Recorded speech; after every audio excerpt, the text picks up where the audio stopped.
नमस्ते। तो आज हम इस वीडियो में ज़ेन टेक्नोलॉजी इस कंपनी का जो Q2 का फाइनेंशियल रिजल्ट अभी अनाउंसमेंट हुआ है उसके बारे में सभी इंपॉर्टेंट डिटेल्स देखेंगे।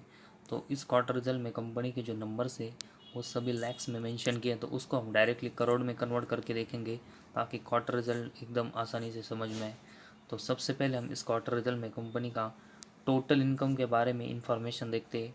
तो अभी इस Q2 में कंपनी ने 71 करोड़ का यहाँ पर टोटल इनकम जनरेट किया है, जो कि इसके कंपेरेटिवली क्वार्टर फर्स्ट में 135 करोड़ का कंपनी का हमें टोटल इनकम देखने को मिला था। तो क्वार्टर फर्स्ट के कंपेरेटिवली लगभग हाफ कंपनी का हमें इनकम होते हुए देखने को मिला था। और साथ ही पिछले साल के Q2 में देखेंगे तो लगभग 36 करोड़ का कंपनी का हमें टोटल इनकम देखने को मिला था, जो कि इसके कंपेरेटिवली लगभग डबल का कंपनी का रेवेन्यू अभी इस Q2 में देखने को मिला है। तो क्वार्टरली बेसिस टोटल इनकम में ड्रॉप हुआ है और ईयर बेसिस इसमें हमें ग्रोथ देखने को मिली।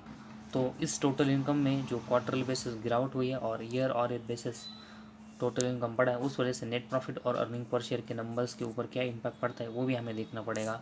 और इस टोटल इनकम में से हम कंपनी के एक्सपेंस और कंपनी के वेरियस टैक्सेस है उन सब को कट करके देखेंगे तो कंपनी का net profit for the period देखने को मिलता है। और इस कंपनी का net profit for the period इस Q2 में लगभग 13 करोड़ का है, जो कि क्वार्टर फर्स्ट में लगभग 48 करोड़ का था। तो क्वार्टर फर्स्ट के कंपेरेटिवली अगर हम देखेंगे तो अभी Q2 में कंपनी के नेट प्रॉफिट में हमें गिरावट देखने को मिली, जो कि इसका रीज़न अगर हम देखेंगे तो जैसे कि कंपनी का टोटल इनकम में हमें गिरावट देखने को मिली, उसी वजह से कंपनी का नेट प्रॉफिट इस क्वार्टर फर्स्ट के कंपेरेटिवली कम हुआ है। और साथ ही में पिछले साल के Q2 में देखेंगे तो लगभग 7 करोड़ का कंपनी का नेट प्रॉफिट था, वो लगभग डबल का होकर अभी 13 करोड़ का हमें यहाँ पर देखने को मिला है। तो जिस तरह टोटल इनकम में क्वार्टरली बेसिस गिरावट और ईयरली बेसिस हमें गेन देखने को मिला है, उसी तरह नेट प्रॉफिट में भी कंपनी के नंबर से वो हमें यहाँ पर देखने को मिले। और साथ ही में अर्निंग पर शेयर कंपनी का देखेंगे तो अभी इस Q2 में 1.83 है, जो कि क्वार्टर फर्स्ट में 5.81 था और पिछले साल के Q2 में 0.71 था।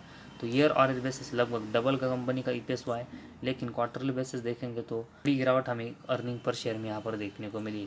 तो कंपनी की जो ऑर्डर बुक है उसके ऊपर डिपेंड होता है कि पर्टिकुलर उस क्वार्टर में कंपनी कैसा यहाँ पर टोटल इनकम जनरेट करती है, जो कभी भी बहुत ही अप एंड डाउन हो सकता है। लेकिन कंपनी कंसिस्टेंट प्रॉफिटेबल होनी चाहिए, तभी लॉन्ग टर्म में कंपनी अच्छा रिटर्न देते हुए देखने को मिलेगी। तो फिलहाल कंपनी नेट प्रॉफिटेबल है और कंपनी का पिछले कुछ समय से कंसिस्टेंट नेट प्रॉफिट पॉजिटिव में जनरेट हुआ, जो कि लॉन्ग टर्म के और वेल्थ पर्सपेक्टिव से अगर हम देखेंगे तो एक अच्छा साइन है।